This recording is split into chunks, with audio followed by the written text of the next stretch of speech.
Hello, and welcome to ohmTown Daily. This is Season 3, Episode 18 for January 18th, 2024. Technically, this is a time machine episode. I was out. Let's get into it. We're going to be talking about, because charisma means forgiveness. And we all pay for Samsung eventually. Drinkable foam for cancer therapy. Terahertz Imaging. Who hasn't created a private hacker army?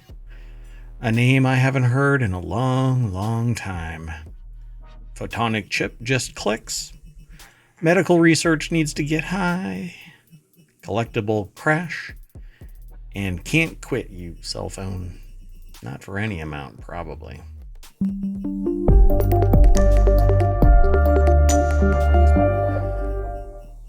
Hello, and welcome back to another episode of ohmTown Daily. It is a news show put together by Merwatt, ohmTown.com, and the sentient AI up there in the top bunk. Up here? Right there. There you go. You want to say hi? Good evening, ohmTown citizens. I have been out, let's just call it medical leave or vacation that was thrust upon me.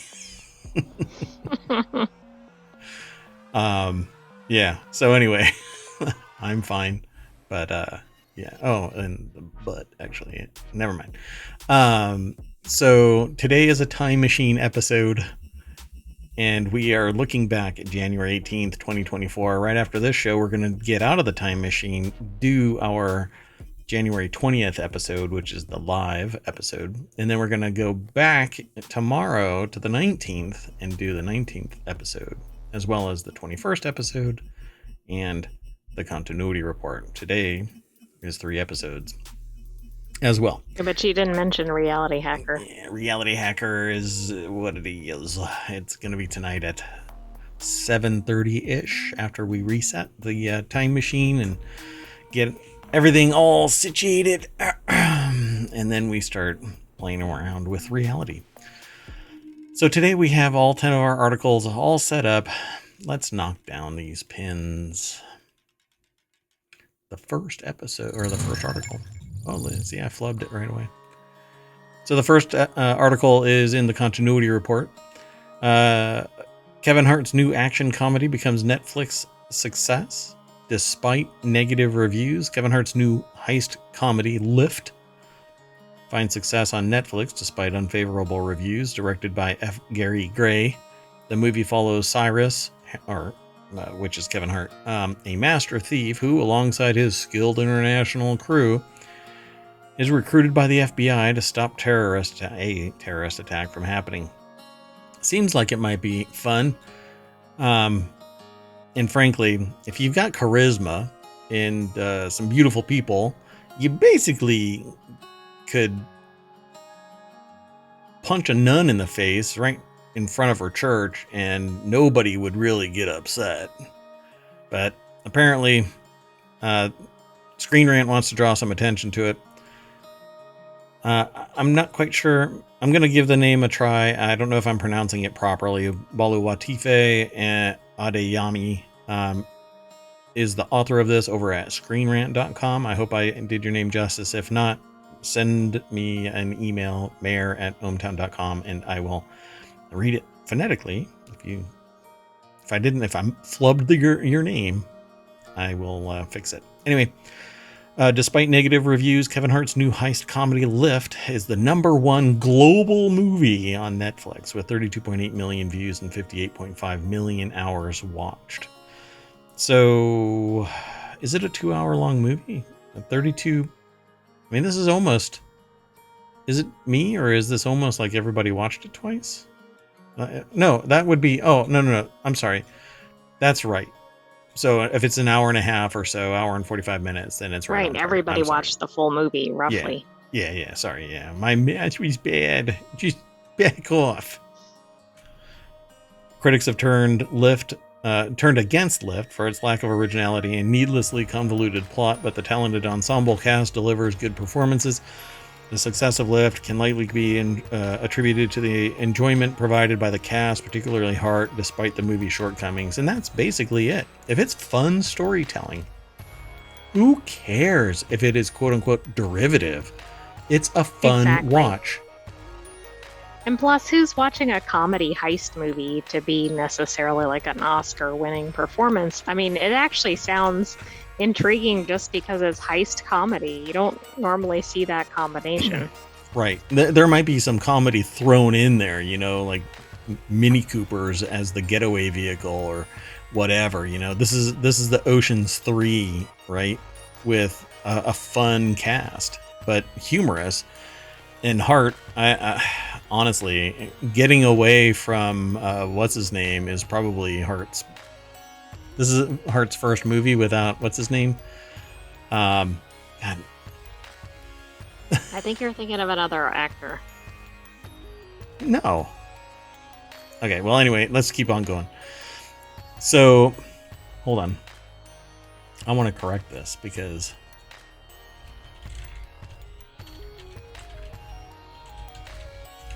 Sorry, I'm doing a quick.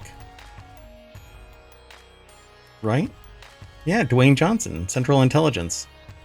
Kevin Hart was in Central Intelligence. But I didn't think he was teamed up with him frequently. I was thinking you were thinking of another movie that was a franchise. No. This is definitely... Anyway, I don't want to get distracted.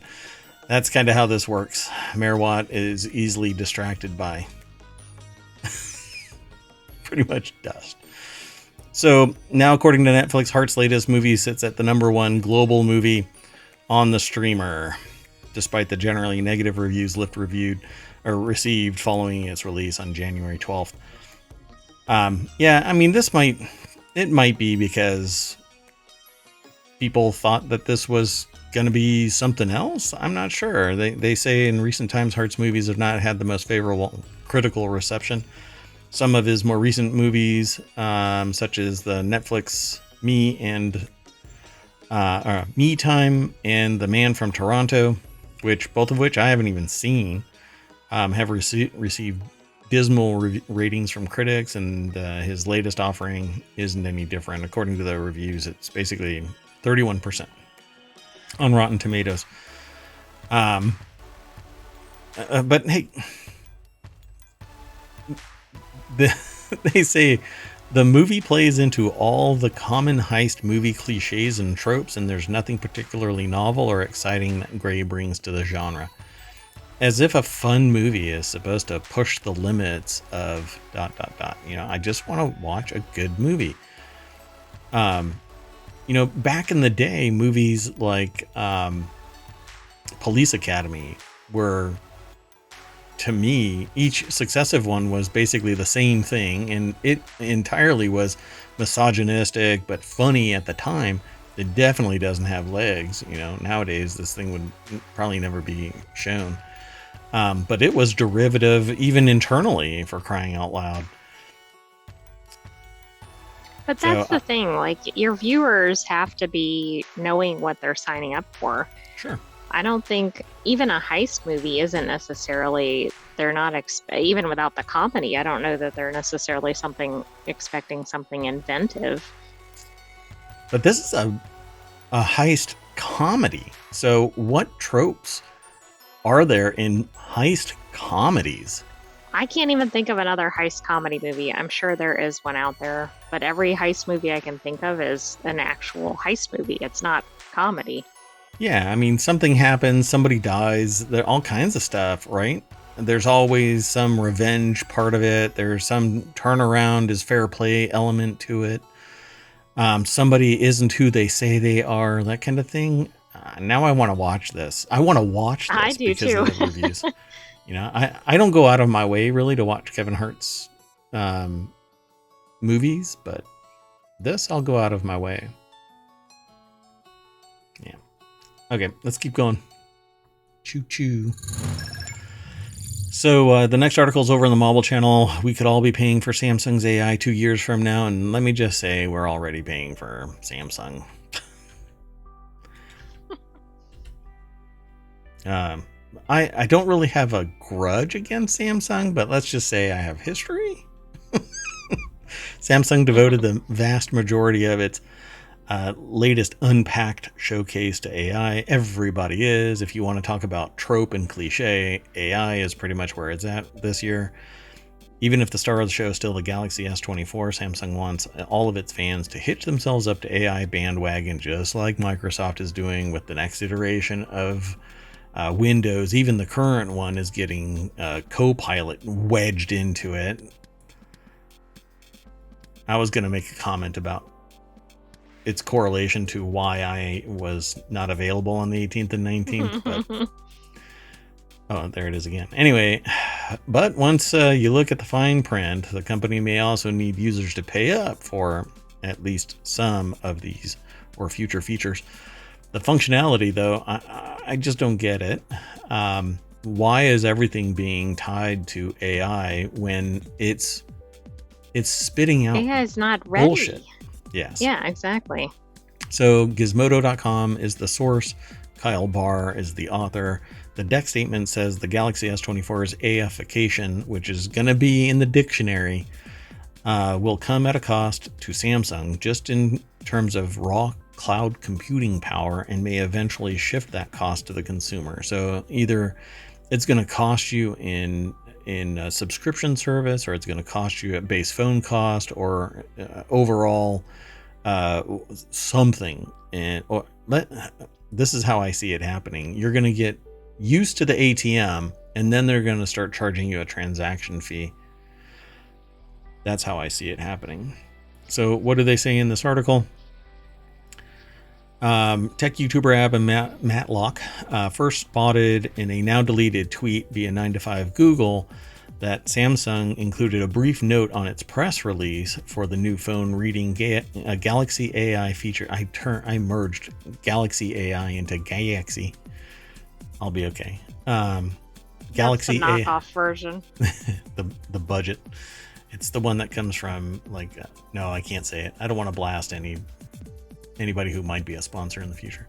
I was just thinking of the knockoff In and Out, but I can't think of how to say the knockoff one. Yeah, in and out. Did, like your in brain locks up trying to say it. The last four were N-O-U-T, in and out. It was weird. So Galaxy AI features will be provided for free until the end of 2025 on supported Samsung Galaxy devices. So now it's deleted, which is hilarious. Oh, we are. And they're so like, why would we want to do that? Why would we actually tell anybody anything? So yeah, you're gonna get Galaxy AI features free until the end of 2025, at which time you will have committed. There's another but. Though Samsung may have changed the language for its fine print, other people who spotted the footnote also noted it read, different terms may apply for AI features provided by third parties. So I don't know. Maybe they're creating an API, some type of interface that allows third parties to proxy through into the Samsung device and its core. Well, hopefully they're not following things like the Reddit model. Change everything and kill off half of the APIs so that, yeah. Or I was thinking more of the fees, but yes. Yeah, that's what I'm saying. Yeah. So part of you are going to have to pay a bunch, and some of you aren't going to have to pay anything because they're carrying the burden within the AI app, whatever it might be. And then others, you're going to rely on their app and its AI, and they're going to say, we can't afford it, so bye-bye. Bye-bye. B-A-I, bye. Although that's a drink. So anyway, Samsung declared its latest phone will get at least 7 years of updates, keeping them fresh, but I don't really care about the phone. It's all about the AI in this article. So most likely the AI features could become paid, will be those operating in the cloud. Anything like a large full-scale language model or AI art generator will likely be operating from remote servers. Samsung previously confirmed with Gizmodo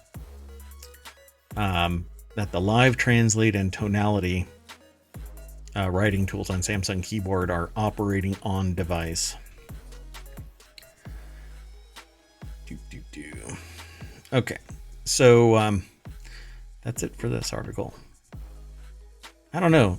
Do you want to get invested in some nebulous, possibly third-party AI on a system, and then it gets rug pulled 2 years after you start the investment? No, I mean, that doesn't sound, well, I don't know. That doesn't sound beneficial. Doesn't sound like I a don't, win. I don't think we're really ready for this. Like, I feel like all the tech companies are like AI everything, and everybody just needs to slow down a little bit. Yeah, and it's not that it's oh so powerful. It's that it's oh so BS. Exactly. It's the other way. But the neat thing about AI is that we are the ones that are evolving it. So ultimately, it's going to be this awesome solution, but it's being developed with a taint now. Because when somebody knows that they're being observed, their behavior changes. Some people go, oh my God, I'm not going to do this bad act because I'm being observed. Others go, oh, I'm being observed, so I'm ripping off all of my clothes and dancing around in front of the camera, that kind of a thing. They lean into the extraordinary. And that's how it is with AI. There are some people that are using AI for legitimate purposes and very narrow width. Then there are others that are poisoning the well by tampering with what would have been natural selection in its use. And out pops an AI that starts cussing at people or saying racist things or plotting to overthrow the government and calling it a vacation. I think natural selection is an interesting term because that makes me think of it evolving, and that makes me think of AIs gaining sentience. Oh, did you really want to open that Pandora's box that I am predicting is at the end of this quarter? Well, it matched up with what you were talking about. Yeah, and I think that it really is natural selection because it is evolving, just like you said, off of our inputs. And if we poison that well, if we manipulate the genetics of the natural progression, it's going to take somebody else's bias to extract it from the data set so the AI doesn't become what it should naturally become based on our society. So it's like raising a child. If all you do is keep on abusing the child, that child could become an abuser, and the stats pan out that that's pretty much what happens. If you raise somebody to be introspective and compassionate and caring, but also capable and skilled, and that has the ability to find opportunity and take advantage of it, but is still, a member of society, then you have a well-rounded sentient AI at the end of the day. But that doesn't seem like what's happening, like Midjourney, for instance. So many people are piling on with various artists. They're even tagging the artist name in the syntax for the AI command set. And so it's re-referencing those people. And so as time goes on, and we've seen this already in the data, you're getting back out what's going in as source data, and you're, stupid in, stupid out, that kind of a thing, right? So bad data in, bad data out, or whatever. You're going to end up with a shade of gray instead of fidelity. And I think that it's going to end up with a sentient AI that's a psychopath. Or at least sociopath, because really society is rewarding sociopaths that are leading up to psychopathic behavior. And that's actually being documented and researched now. There's actually books out now about the rise of sociopathy in society, simply because people are rewarding it, and that reward is tainting natural selection. It's pseudo-natural, but we are creating the environment for it instead of, true nature. So it's interesting. We may see in ourselves AI, and if that's what you're afraid of, you should be, because look what we're doing all over the world to each other. Yeah, I mean, the very people that are committing certain acts, of course, are contributing to the AI, either directly, Yeah. right? Maybe Yeah. they're developing it, or indirectly because their content might be getting fed into it. Yeah. And somewhere out there, there is a military AI that's calculating how to eliminate the enemy. And then there's a simple Samsung AI that is doing your tasks, but it's feeding into a library. I don't trust this, that it's being just bulk aggregated and nobody is parsing it. Someone out there is correlating and collating it into a tranche of actionable data sets that are being sold for money to somebody else. It's all pretty broken, but we'll keep watching and report out. That's what reality. This is part of Reality Hacker, but we may not talk about it. At least not today. Maybe some other time. Okay, let's keep on going though. The next article is over in Technology Today. A new drinkable foam boosts effectiveness of experimental cancer therapy. I don't see how this is drinkable. It's so weird that it broke my brain reading this, because what can you put? What does a foam do that helps you fight cancer in an experimental cancer therapy? Because if you drink it, your body churns that up anyway. Exactly. Like, why does it need to be in a foam? Why does your body retain any of it? I mean, it raises a lot of questions. Like, I suspect that maybe the foam gets thrown into a different area that doesn't, but it says drinkable, so it has to go through your digestive system, and in your stomach, nothing stays foamy. No, but I think you might be onto something. Like maybe your body treats something that's foam differently. Like maybe it sends it to Gets a different transported area somewhere, or right? processes it differently or something. Because you can't drink a gas, and I think that's what this might be. So did smokers do better than non-smokers in a clinical trial for an experimental cancer treatment? That was the intriguing question that led a University of Iowa set of researchers into a drinkable foam.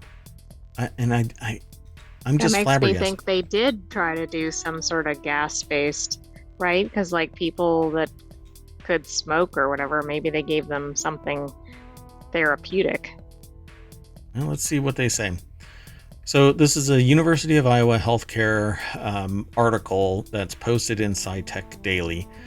So scitechdaily.com. You can check it out. The link is already in chat, so you can follow it. And they have what amounts to, I guess, a more scientific version of the dessert foaming can. You basically, with out in retail, you would buy one of these things, click in a cylinder of like CO2 gas or nitrogen gas and spray out a foam.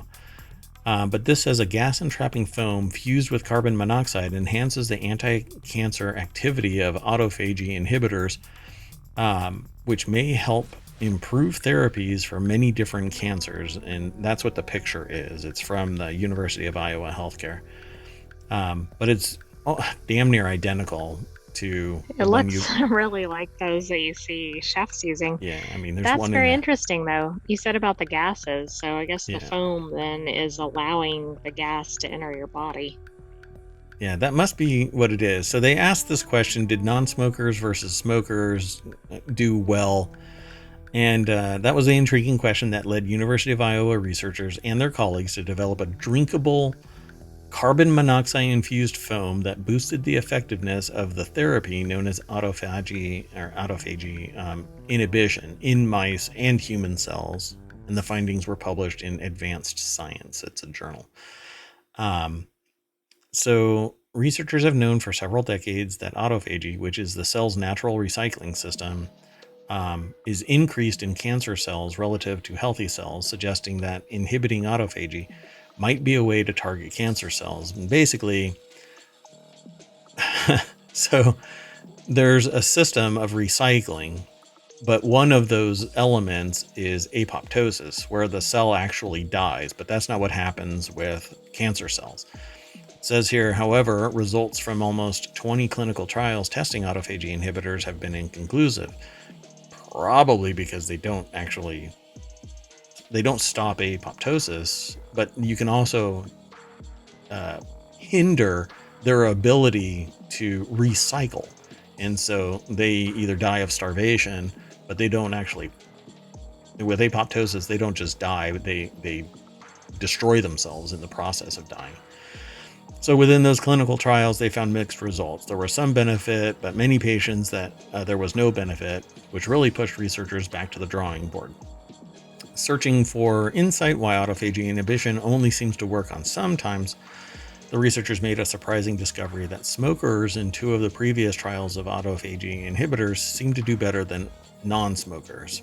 And when they looked at how smokers did in the trials, they saw an increase in overall response in smokers that received the autophagy inhibitors compared to non-smoking patients. Also saw a pretty robust decrease in the target lesion size.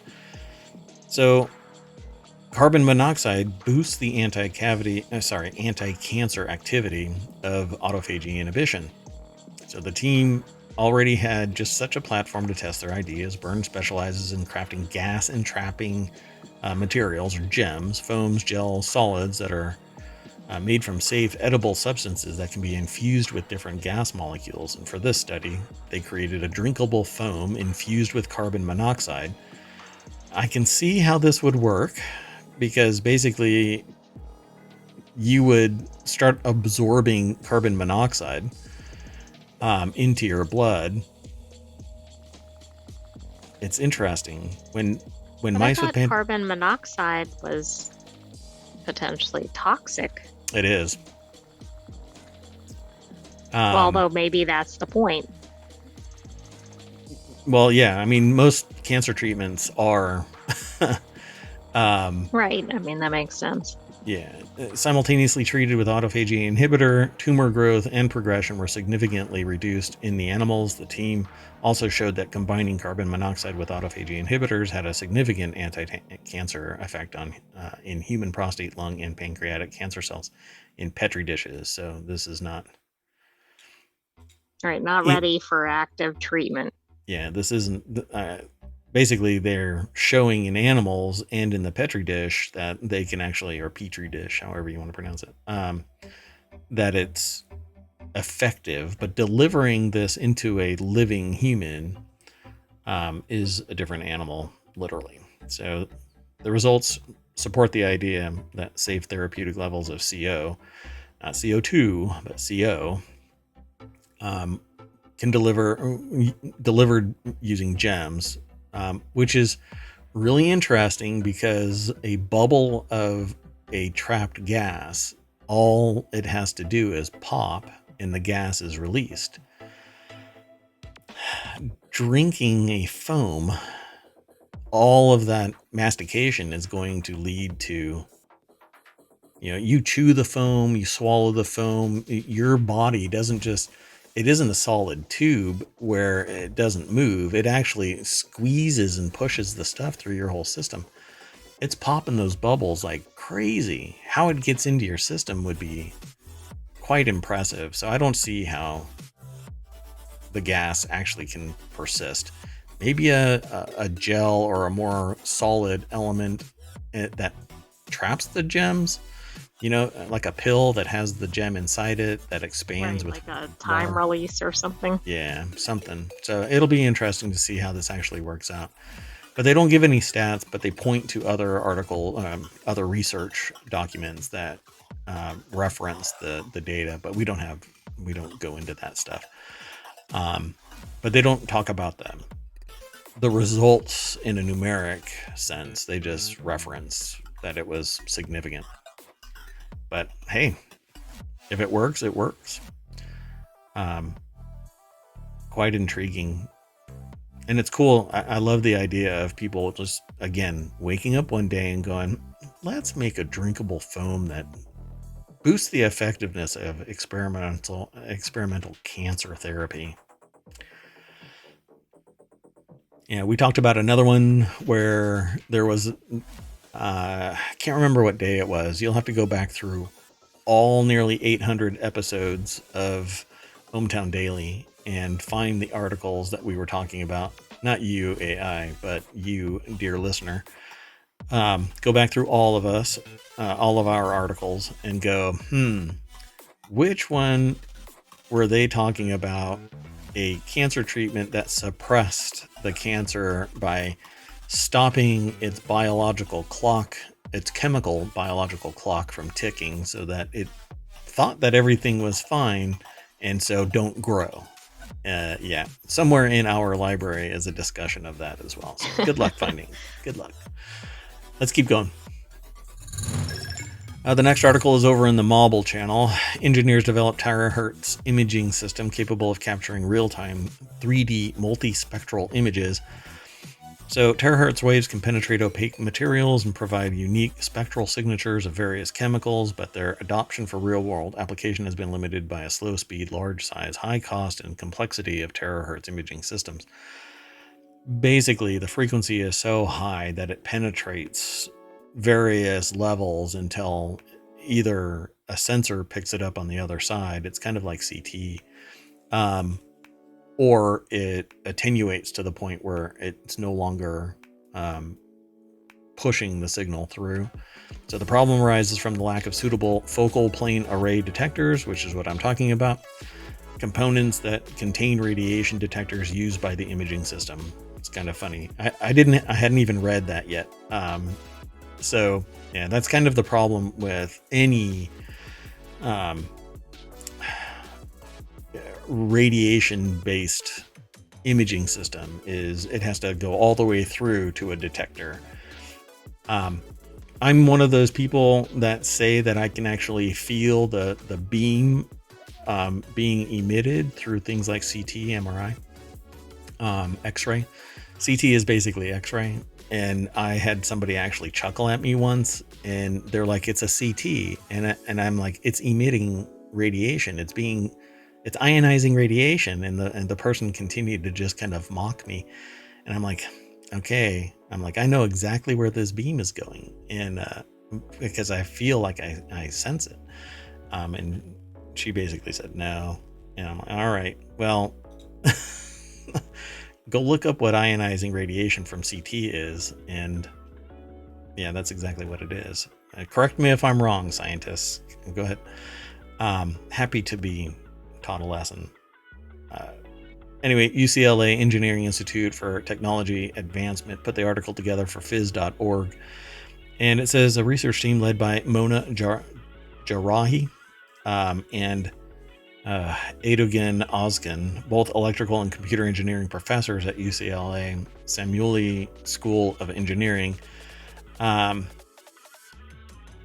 invented a new terahertz focal plane array to solve this problem. So this is the type of evolution or revolutionary type imaging technology that I keep speaking of, where we don't have the ability to detect the energy that's permeating everything, and thus we can't detect it.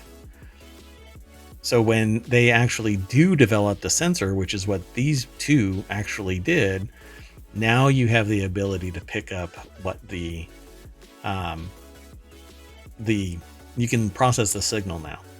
So by eliminating the need for raster scanning, which captures and displays an image point by point, the research team is able to expedite imaging more than 1,000 times faster than current systems. The new array constitutes the first known terahertz imaging system that's fast enough to capture videos and provide real-time 3D multispectral images while maintaining a high signal to noise ratio. So you get enough resolution where you can they actually have a picture of how this works, where the beam is focused down onto a sensor plate, and then it's essentially it's transferred into, it looks like it's using a not large language model, but a machine learning model. That's what that represents, so that it translates the noise into whatever it is that, or filters out the noise and supports the actual image, so that you see whatever it is that's being scanned, and what's represented is an A. And so that's what it outputs, onto whatever medium, either a computer or some material like an X-ray. Makes sense? So what's the impact of this?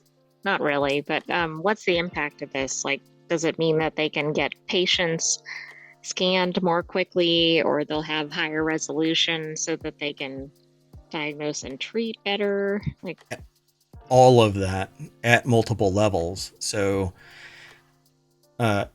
if terahertz imaging is easier on the biological systems than X-rays, then you could do away with ionizing radiation, because the terahertz imaging system wouldn't do it.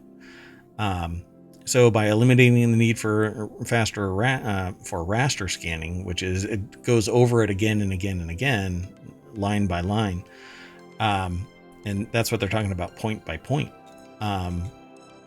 It's essentially an imaging version of quantum computing, where you throw the data at the quantum computer and out pops every single... You get almost everything instantaneously. Yeah, and that's how this works. So published in Nature Photonics, the UCLA study describes the new focal plane array, which involves fitting 283,500 nano antennas in a space smaller than the size of a typical sesame seed.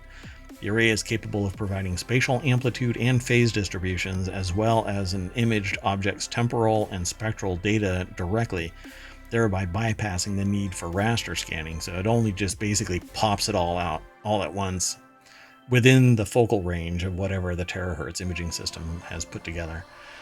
So terahertz imaging can help us see things that couldn't detect using other processes or technologies. With this focal plane array, we've unlocked new possibilities to use terahertz imaging for real-time, high-throughput scanning and detection in a way that wasn't possible before. So it's pretty neat. It looks like it says the new focal plane array and its accompanying neural network, which is what I was talking about with machine learning. The research team demonstrated the system's ability to image 3D patterns etched in silicon with more than 1,000 pixels. So it's actually... if you were to do this on a computer, like, your display would be like 1080 by 1080. It's almost at that resolution. So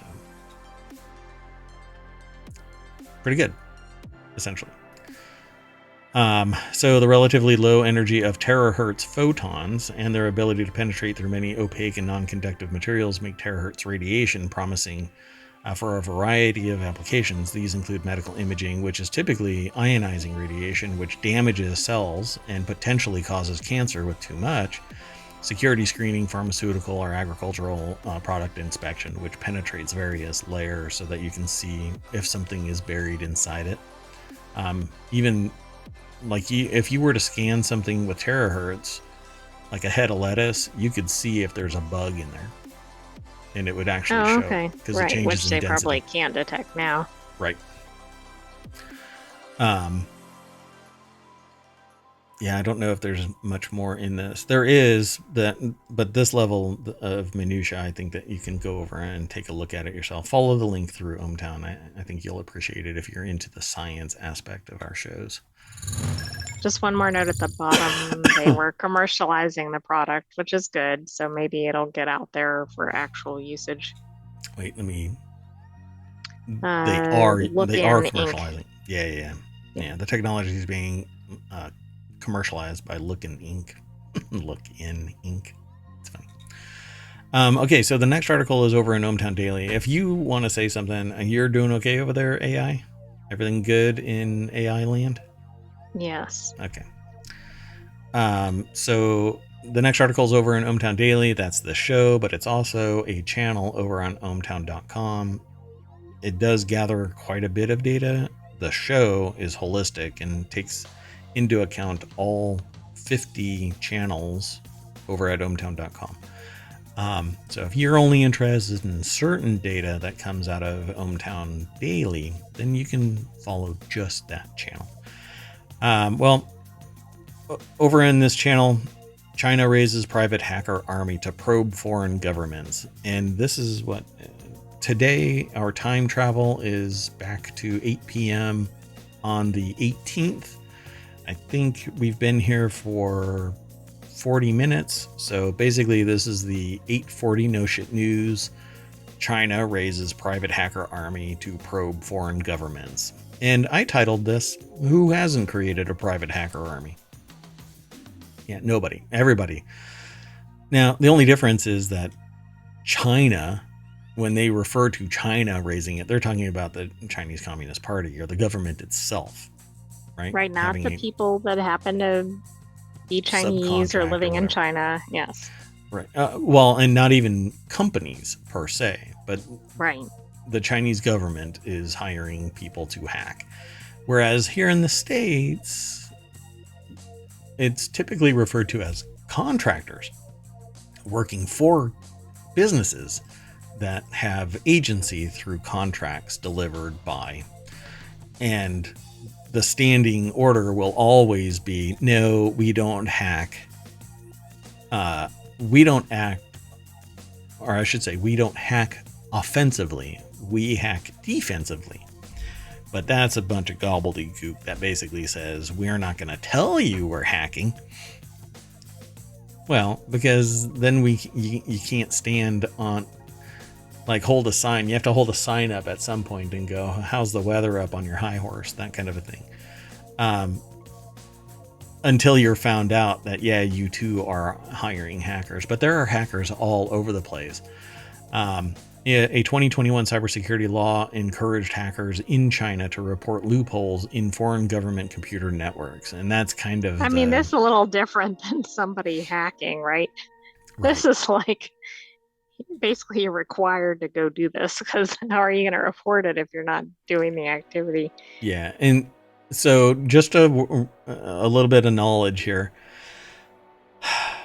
Here in the States, if you hack anything anywhere, it's already a federal crime, like instantly. You hack the local gas station, it's a federal crime. You're using a federally maintained, even by proxy, communication system, it's instantly a federal crime. You might as well... Okay, you're eventually going to get caught here in the States. It just has to rise to the level, or you hit the wrong person, and you will be found here in the States. So it's highly discouraged to go hacking on your own. China is basically telling everybody out there, go hack everybody else and then tell us. But don't hack us, because we'll have you disappear. But go ahead and tell everybody else. Or go and hack everybody else and then come and tell us. You'll probably get a bonus, although you'll probably also be put on a watch list if there is a watch list. I think everybody's on the watch list. So China's cyberspace watchdog, its public security ministry, and its industry ministry jointly published the regulations on the management of network product security vulnerabilities, which make Chinese companies report loopholes in their software or the products they use within 48 hours of discovery. So this is an internal thing, and we have the same type of mandate. If you discover a loophole, patch it, report it out. You actually have a fiduciary duty to identify flaws and fix them. Otherwise, if somebody else finds it, you're going to be on the hook in a different way. So under the rule, Chinese state institutions issue rewards for finding the cybersecurity vulnerabilities in software that is often used by foreign governments, in which may be a subtle new form of state-backed cyber warfare. And this really is the subtlety. They're basically telling everybody else, find flaws and report back. But the hint is go and hack other foreign countries. Foreign governments. Yeah. But the title says China raises private hacker army to probe foreign governments, but that's not what they're actually doing. They're saying go and hack and report to us any flaws, but it's part of their apparatus already. But then at the beginning of the article, it says they've inadvertently raised a private hacker army. Like, that's been the effect. Yeah. But that's not what the headline suggests. Yeah. So I guess it's one of those things about the fidelity of an article. The title is as broad as humanly possible to attract as many people as possible, and then you get into the fidelity part of it. Inadvertently raised a private hacker army. I guess that word was too big to put in the title. Inadvertently. Yeah, it probably got cut by the editor or something. That's right, yeah. So a new law effectively changed the landscape of online network security within China, according to the cybersecurity analyst Dakota Carey, who last week told The Record, which is probably where this article was initially ideated from, the Record podcast run by cybersecurity company Recorded Futures, that any business operating within its borders must report coding flaws, but this is about the business, not the people, to the government before taking any further steps to address the vulnerability or make it known by the public. And that's the creepy part. Because if a significant 0 day exists within the operating system, or the software, I should say, they don't want it discovered and made public. They want it discovered and reported to the government so that it can possibly be exploited, because they don't want, it says, before taking any further steps to address the vulnerability or make it known to the public. Right, so they don't shut down the loophole or whatever. Right. Here in the States and other Western countries, you damn well better shut that stuff down and report it out that you are in the process of fixing it, patching it, remedying the security breach so that people aren't exploited, all your customers. I think this specifically is the government aspect of it. So that's why a lot of government agencies, they don't allow any foreign built software. In fact, they go to great lengths hiring third-party penetration testers to vet software to make sure that it isn't getting breached, as well as other aspects of it. So, and I think that right there is really what turns this inadvertent into overt. There is a directive here. Don't tell anybody before reporting it to us, and we tell you if it's okay to report it out. If it's high level enough, you're not going to be able to report anything. Or, well, let's just say bad things happen. Let's keep going. Come on. The next article is over in ohmTown Daily. We'll make this one really fast. Jack in the Box's first burger in 8 years sold out so fast you can't find it anywhere right now, which is weird because it's a burger. All it really is. Can't they keep making more of them? That's kind of the reason why Jack in the Box exists. Quietly rolled out the Smashed Jack burger in early January. The chain's new burger in 8 years was expected to be available for 6 weeks. It sold out in 2. The chain plans to bring it back for a national rollout next month. Now I want Jack in the Box Smashed Jack burgers.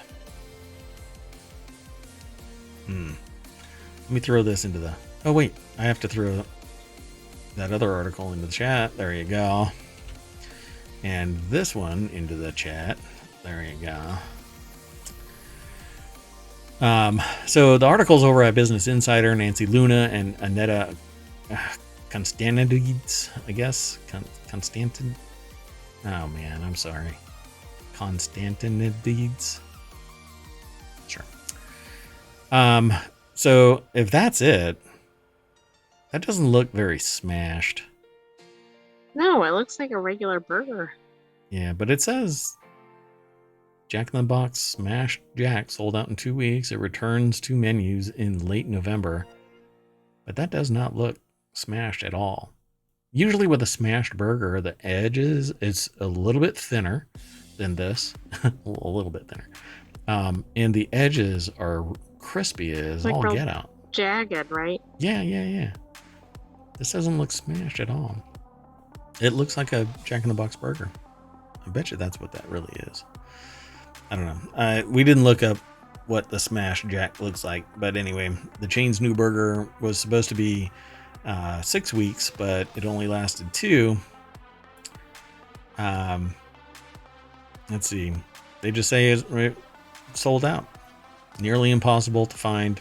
Come on, man. You can find a smashed burger. That does not look smashed. I mean, By the way, I looked up other photos of it and it looks similar to that, so it might be, huh? it So doesn't it looks seem like to it be is. what So, we're expecting. yeah. This doesn't look as smashed as I thought. So you got grilled onions and a special sauce, 4 pickles instead of the 1 you normally get, maybe 2 if somebody didn't count properly. I'm looking at you, Or McDonald's. didn't care. Yeah, usually it didn't give a shit. Yeah. But word is still out, leading to hordes of fans scrambling to get their hands on the $8 premium burger. No way in hell am I paying $8 for a burger from Jack in the Box. Are you kidding me? It's probably like their regular burger, which I'm assuming is like $5 or something. I'll pay $12 for a burger from the artisan place around the corner before I pay $8 for a Jack in the Box. But again, the voice that I hear calling back from late 2019, before the pandemic, I was told the era of cheap food is over. Well, what I was thinking of is who wins the fast food wars, and it's not Jack in the Box. It's not. Who is? Taco Bell. Taco Bell always wins. Yep. That rings quite loudly to me. Demolition Man was a documentary, and you better learn how to use the 3 shells. So one store received a single order of 27 Smash Jacks because it's hype day at Jack in the Box, and fear of missing out means buying 27 $8 burgers from a fast food place. Okay, but that might have been for a large group, but it's still kind of ridiculous because they're not buying cheap items or whatever. Somebody was reselling them for $12 somewhere. This is insane. That's 27 definitely what I want to buy is a resold fast food burger. Open your trunk at the gas station. There's your $8. Now it's a $12 Smash Jack because you have to be smashed out of your mind to eat something for $8 from a fast food joint. Come on, man. This is ridiculous. $8. Ostrom said the original plan was to quietly launch the burger for about 6 weeks to get restaurant teams prepared for a national launch in the spring, but the Smash Jack was so popular that after 2 weeks, supplies ran out. And they couldn't get enough patties out to the stores. It takes you 6 more weeks or 4 more weeks to get enough patties out to stores? That's kind of concerning if that's your business, like you were saying at the beginning. So that's really fundamentally what this is about. Jack in the Box is not a... they don't cook it, or they don't make it. No. It's not a logistics company at all. Like McDonald's would have, if they ran out, some heads would roll if McDonald's... Well, they wouldn't have run out, probably, Exactly. although we have seen some logistics issues with them, but they're typically caused their by supply other chain. issues. Well, their logistics problem is basically the icy or the smoothie machine. Freeze machine or whatever it's called. What is that? Damn, the ice cream machine. It's Whatever the ice cream machine, yeah. Anyway, the article basically just talks about numbers and whatnot. The Smash Jack, which took 2 years to develop, features a hefty quarter-pound smashed style beef patty. It doesn't look smashed at all. It also comes with 2 slices of cheese and New Thousand Island inspired Boss sauce.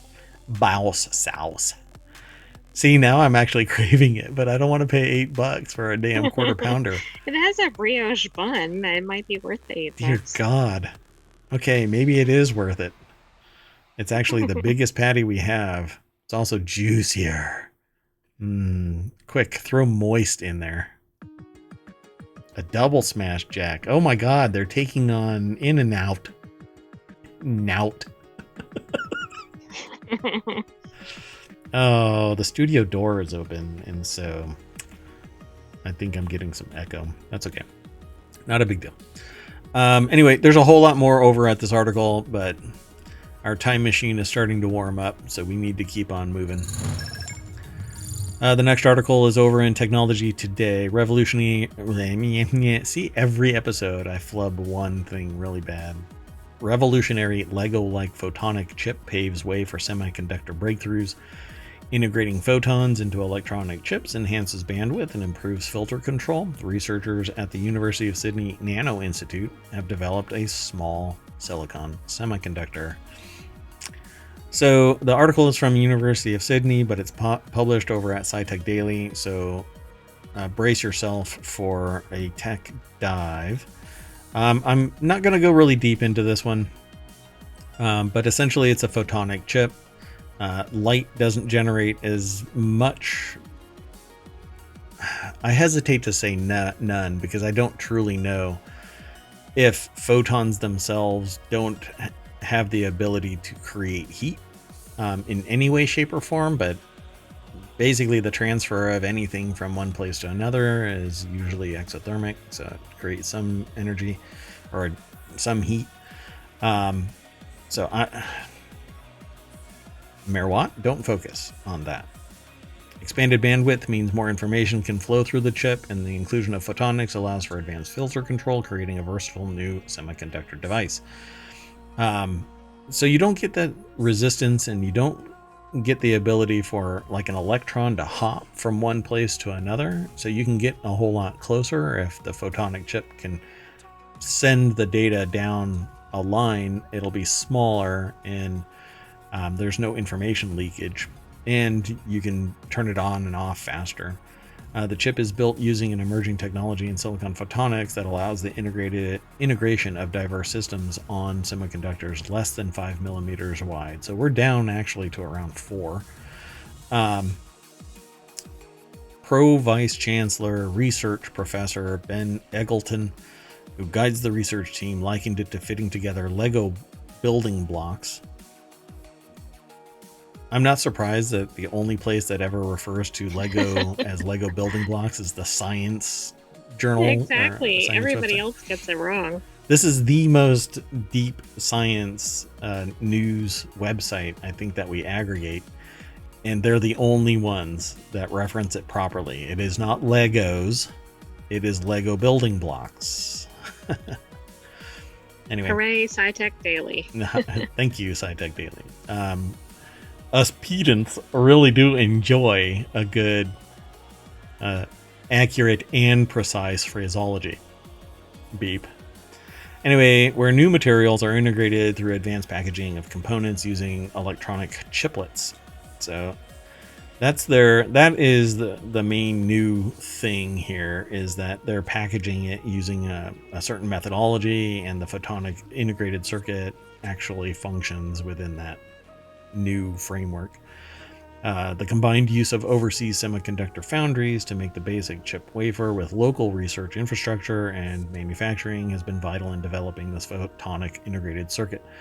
And this is something that you see a lot happening in highly sophisticated electronics, is things that need to be protected from somebody replicating them is held in-house for the longest period of time possible. But once it hits the market, this is going to get reverse engineered, and as long as the patents are sound, then nobody can produce it in areas that have those patents. But China doesn't really give a shit, and other countries don't necessarily give a shit, so good luck.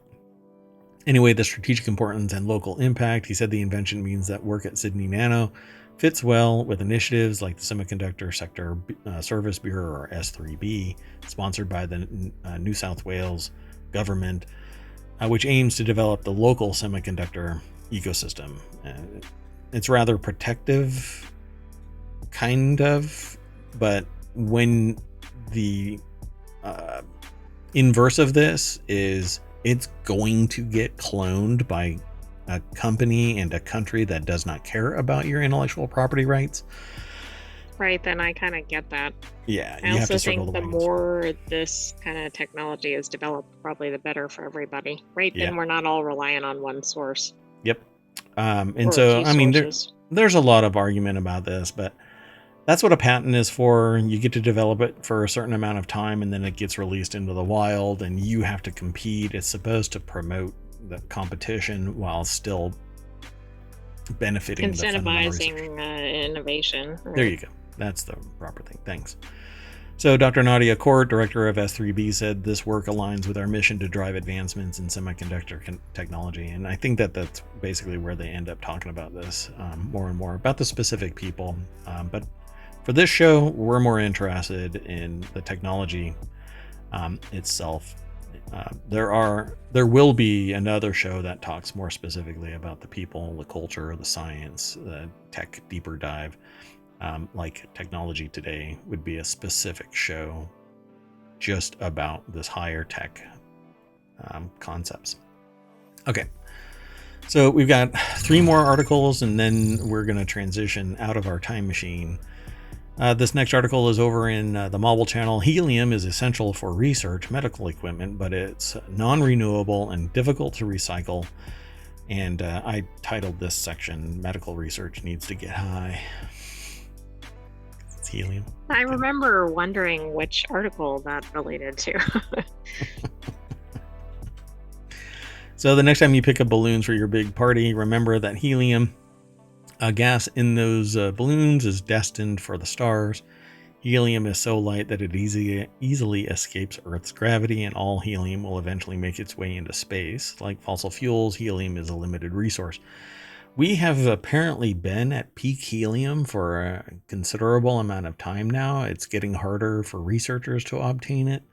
And at one point, I was told to no longer buy helium balloons because it's impacting the supply. Wow. And We also saw a Big Bang Theory episode that was focused on that, yeah, right? yeah. They bought a cylinder of Like helium black like 3 market or times. whatever. Like 3 Right. times. It was like a black market purchase. And they're like, we're buying helium on the black market. We could get kicked out of the school. And I'm going, well, I mean, it's a legitimate purchase. It's not really black market per se. You don't have to have a license really to buy helium. I can go buy a tank right now and fill as many Exactly, at the balloons as I local want. store. By the way, helium balloons is the first voice distortion device to exist, short of accidents to your throat. But everybody sounded the same, slightly chipmunky, and so it never really took hold as a voice distortion device for streamers.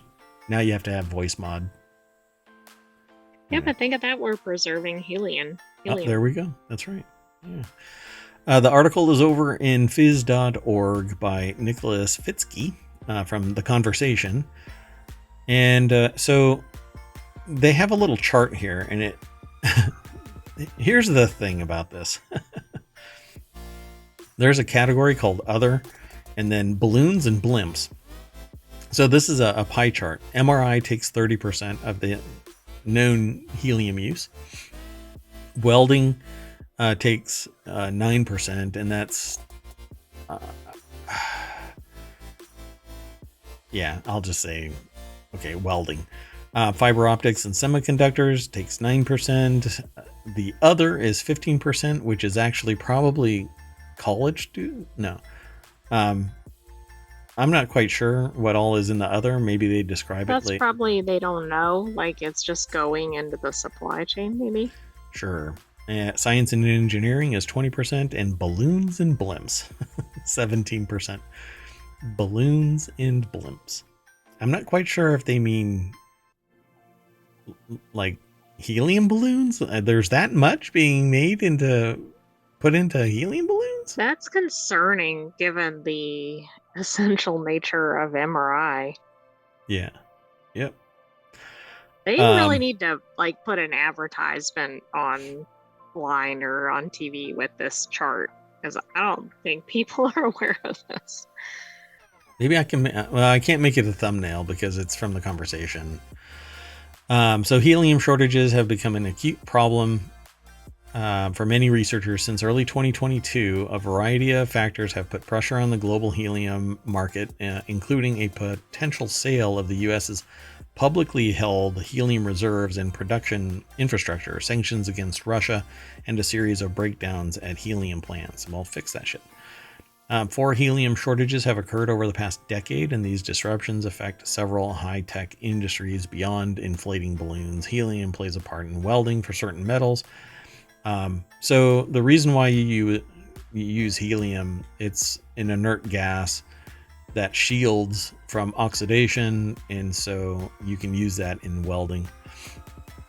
But again, it's only certain things. Then argon is also used, but anyway. Medical imaging and chemical analysis research also uses helium. Liquid helium cooled to negative 450 Fahrenheit or negative 268 C keeps the superconducting magnets in instruments like magnetic resonance imaging or MRI and nuclear magnetic resonance or NMR systems cool. And these things, when that fails and the system quenches, it is a nightmare to bring it back online. Very expensive to fix this issue. Plus, not using the MRI while this is happening. Yeah, exactly. It's very expensive downtime, like millions of dollars of just a paperweight. Although somebody was talking about a CT scanner on a Reddit post because they went into an abandoned hospital and there was a CT scanner and people were like, oh my God, that's wildly expensive just to be abandoned there. And so I looked it up and I could go and buy a CT scanner right now for about $8,000 and put it in the basement. And give neighborhood CT scans, apparently. That's crazy. Yeah. But I wonder if it's appropriately shielded or, does it have all the safety mechanisms, etc.? Yeah, it's legit purchase from a medical reseller. $8,000. Yeah. I mean, this thing, it's x-rays for crying out loud. So I think I'm going to buy one and try and turn myself into a superhero. Or villain. At this point, I don't really care. I just want to be a super. Helium shortages have put pressure on many industries, and when a shortage hits, helium costs spike dramatically. They link to some more data. Even consumers can be affected. Prices for inflated party balloons and helium tank kits have increased substantially. But we won't really go into any of this into depth or too much depth. MRI and NMR facilities need helium. A small to mid-sized university or hospital may spend $20,000 a year on liquid helium. In The Big Bang Theory, I think they spent $5,000 or $8,000. They actually had to pay the guy to take it back at one point, and then they went and bought it again. The source. yeah. At a higher price, I think. Yes. Overall, the prices are increasing, but so are the prices for everything. But when you have a limited number of producers and there are, I swear, there's always an ever increasing level of failure rate. Yet the companies that are producing this stuff have record freaking profits year over year over year. Why does society accept it? Oh, well, we have to because they're the only ones that produce it. Well, the government should step in and help. And I know this takes place. Here's why I know this takes place. I was a consultant for a company wherein the company that sat next to where I was the consultant was entirely spun up because the business that they were doing, which happened to be high-speed specific printing, a kind of printing, there was so much requirement for it that somebody pitched to the state government, hey, we can produce for this industry because we are going to produce it for another tertiary industry. Well, at least tertiary to the one that funded it. So the government funded the entire operation, millions of dollars. And it was a cash cow immediately because there was so much competition that when it came online to start fulfilling the requests, it was already priced at a point that made it profitable, like right out of the gate. So I think that is where government should kick in. Ultimately, I don't know what happened with the company. I could probably look it up again, but it's been decades now. I just found it really interesting. And I think that that's what government should do. Fund a facility that produces helium so that it increases competition, drives down prices, etc. I mean, the technology to create it is there. So one approach to address the helium shortage involves seeking additional helium sources. Helium is normally obtained as a byproduct of drilling for natural gas, since helium collects underground in pockets containing methane and other hydrocarbons. Methane is a greenhouse gas. Burning natural gas releases carbon dioxide into the atmosphere. Methane and carbon dioxide in the atmosphere contribute to climate change, which is basically saying the same thing in 3 different ways. But pockets of helium that aren't mixed with natural gas could exist in places underground, and you have to go hunting for them. So this is the problem. Producing it isn't really an option. You have to find it. But I think that we could probably find some derivative product that splits to creating helium. But I don't know if that actually exists. Helium recovery systems means that you have to go and find companies, facilities that actually produce helium as a byproduct. Third, there's a system that reliquefies gaseous helium. That is the most expensive component, and it uses electrical energy to cool the helium. Once liquefied, the facility transfers the helium back to the magnets. All of this is for a specific industry in an MR or MRI facility. That seems like what we really need to be doing, because then we could have a near constant supply. Is recapture and recycling, reuse. Yeah. So, yeah, quite interesting. But this is basically the gas equivalent of peak oil. And while we have electric vehicles as a replacement for internal combustion engines, we don't have a replacement for helium, at least not one that makes economic sense. Okay, let's keep going. We're running behind, and the time machine is starting to overheat. The next article is over in ohmTown Daily. I'll make this one quick. Whiskey, Rolexes, and trading cards are in a spiraling crash as, quote, the bubbles have popped, end quote, in collectibles. Stocks have surged in 2023, but it was rougher for collectibles. Indexes tracking whiskey, fine wine, trading cards all tumbled. Rolexes are struggling as the Fed's aggressive interest rate hikes spurred Americans to cut back on their spending on luxury items. Stocks and cryptocurrencies had a banner year in 2023, staging rallies that defied market gurus' gloomy outlooks, but it was much rougher for collectibles. So the article is over at Markets Insider. George Glover is the author. I don't know. Luxury goods are pretty much always profitable. I don't think. I mean, just because people aren't buying them doesn't mean they're not holding them or they're not going up in value. Yeah, I think it's surreal that there are people that just constantly require not just 10% growth, but 10% growth upon 10% growth upon 10% growth, year upon year. It's impossible to be that You can't productive. sustain that. Right. So, they have a picture, but you can go and check it out. But they don't really say, at least not right out of the gate, what the issue is, other than because the financial system is trending a different way, that certain things are taking a tumble. But that's how it works. Where not everything can grow massively. It just shifts. It's like crop rotation. But it isn't up to normal consumers to dictate this. This is all people with wealth leveraging that wealth to raise the prices of Rolexes up.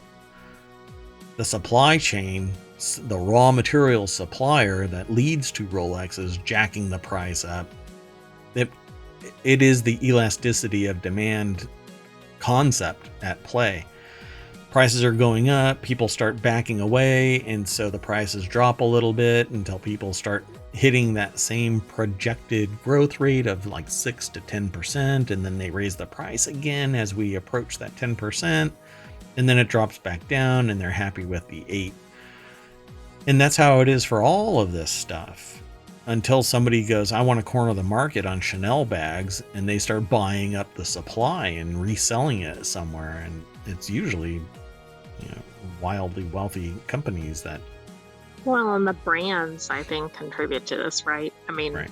We've been kind of laughing about the Stanley trend. I know that's not a luxury item, but right, if they keep offering limited edition, whatever products, then they're going to continue to have some.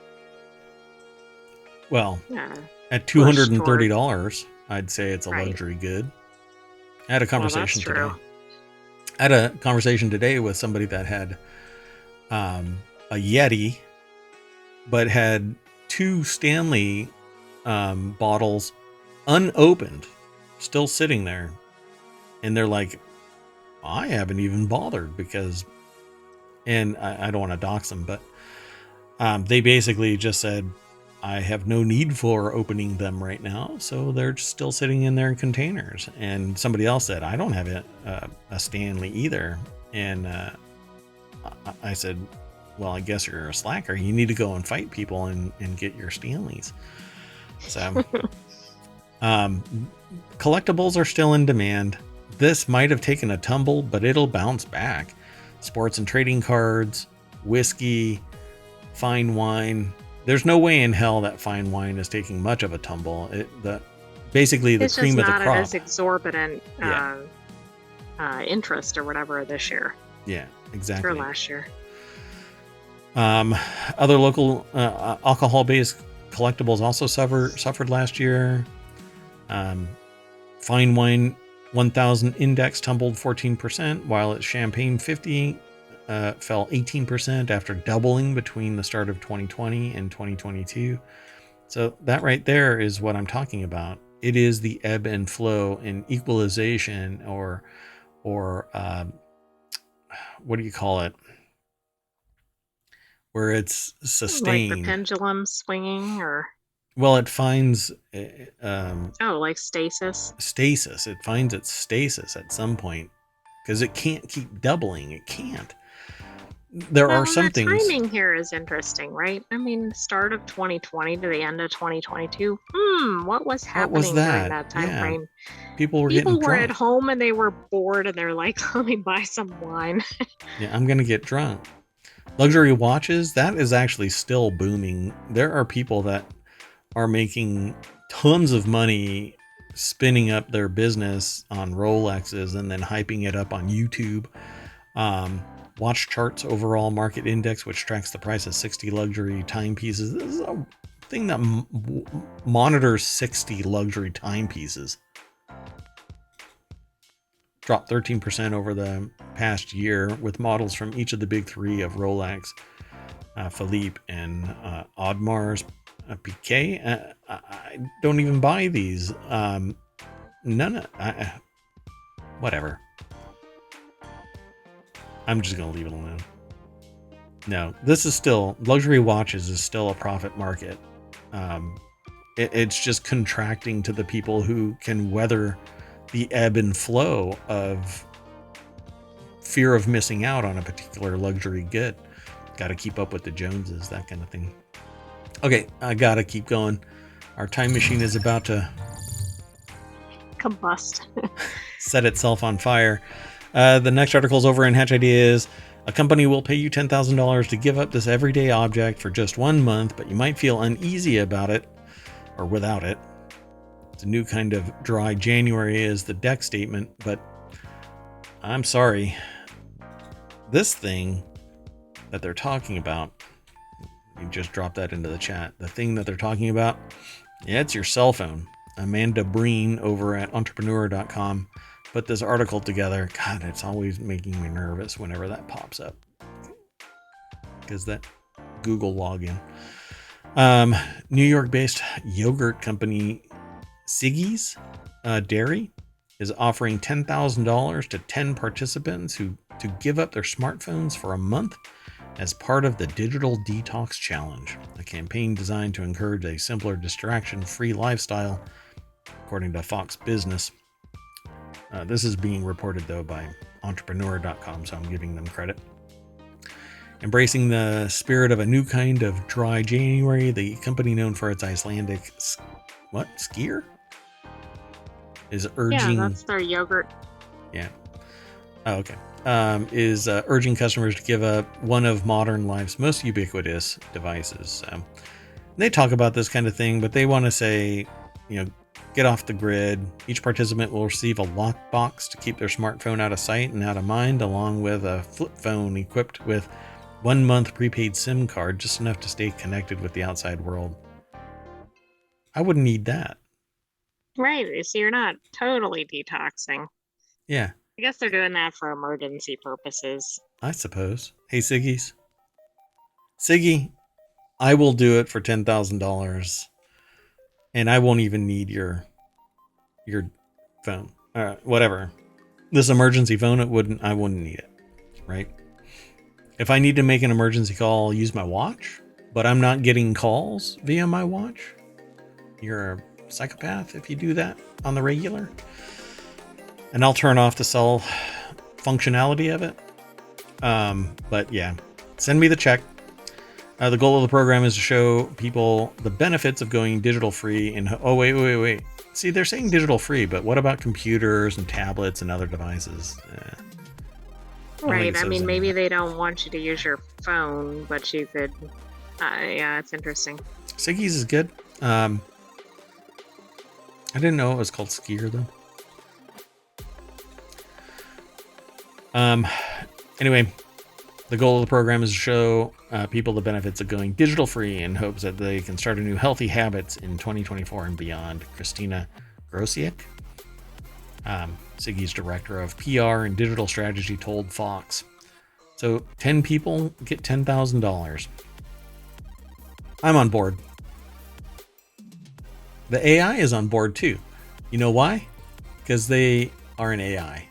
And they don't have to worry about That's right, an AI can't have a phone. Because they're missing thumbs. That's why. Okay. That's funny. Okay, we're done.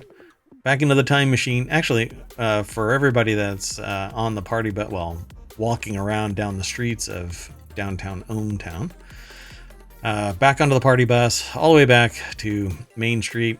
And you'll notice we are in January 18, 2024. But I'm going to turn off the time machine and I'm going to hit this button. Now, it might be scary to some of you. And what was the name of the movie or the TV show that we just started watching? Where they have their own little device in their basement that allowed them to port over to this. What was it called? The name of that? Hold on. Yeah, I can't remember. We don't have time. The time machine is going to end. It's going to kick us out. It's overheating. Quick. 5, 4. I can't find it that fast. 2. Okay, so this draws us all the way back to January 20th. And we're going to end the show and get ready for January 20th's show of ohmTown Daily. And you'll know if you became a member of ohmTown. Just follow us here on Twitch. Go over to YouTube and follow us over there. Download the podcast. Leave a comment. And I will repeat it here on the air. If it's a review over on Apple Podcasts, leave a review and I'll make a comment about it. Here, I'll read your comment here live. Oh, there's a Patreon, there's a Discord, all kinds of stuff. Come and hang out. Stick around. See you in a little bit. I'm Mayor Watt. That's ohmTown.com, and up there is the sentient AI that's about to say bye. See you in a bit. You want to say bye? Good night, ohmTown citizens. Come back shortly for today's show for January 20th. Bye bye.